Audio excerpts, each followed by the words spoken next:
you could start by talking a bit about what the biggest trends are coming our way and how that will impact businesses.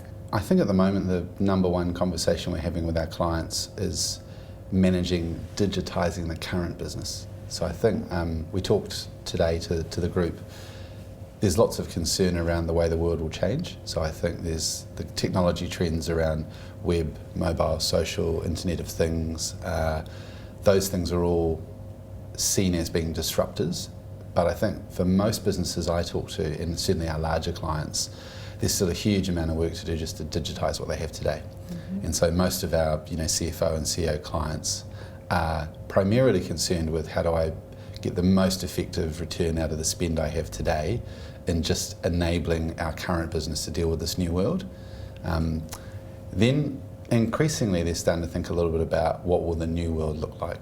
So who will be the disruptor?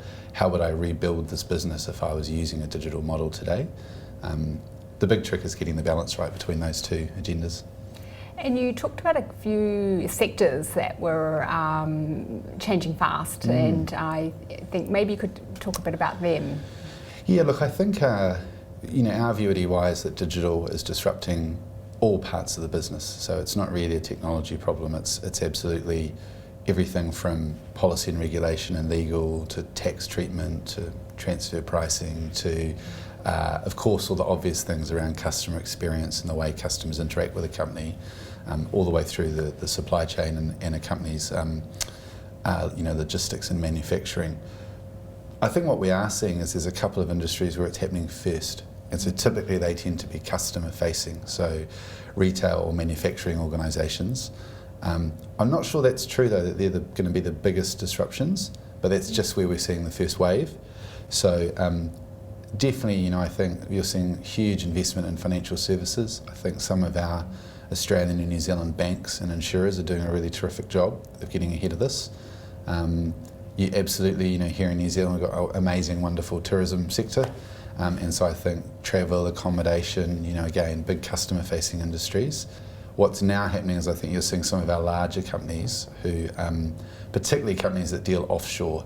So if I think of, the Fonterras of the world, anyone who's kind of pushing New Zealand product into the rest of the world, I think they're now having to think a lot more about what comes after customer. So how do I be more effective in all of my supply chain and distribution? And I think that'll be the next really big wave, will be, the effectiveness of New Zealand's ability to compete in Asia and the rest of the world. Ultimately, it'll be technology-led because, we simply won't have the strength to be able to compete in a traditional way, the capital strength.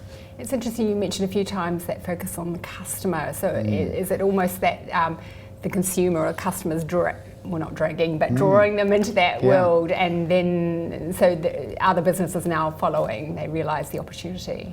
Yeah, we talked to the CFOs today. I think historically,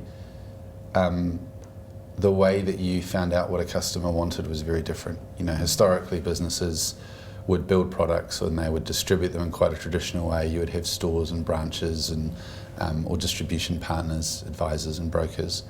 I think that's all being disrupted with the nature of technology these days. So we talk about, if you look at China, we talk about being a mobile-only economy very soon. And what we really mean by that is rather than being a slow shift from kind of physical stores and branches and then websites and then mobile and social, is entire new industries are emerging in China really quickly where the only interaction with the customer is a mobile phone.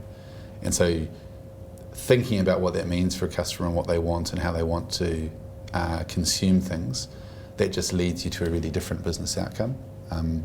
I saw an example over there that Alibaba with Alipay is selling financial services straight to customers through a mobile phone. And so that disrupts everything we've ever thought about what you need in terms of an advisor, the type of trust that a consumer wants, the type of product. But I think that rethinking and reimagining products based on what a modern digital consumer will do is how all of our clients need to now think through. The challenge is then just blending that with your current business, which generates shareholder returns. So, And so, do you think our leaders are being bold enough? facing this new future? Yeah, I think there's some amazing examples. So I think not everybody needs to change. Some people, the change will take longer to arrive. So I think without being too generalised, we look at some sectors and say you should probably be investing a bit more because the change is going to happen quicker.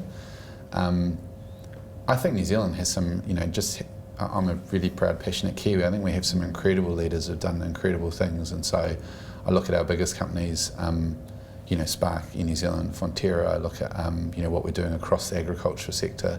I look at what we've done with travel and tourism I talked about before.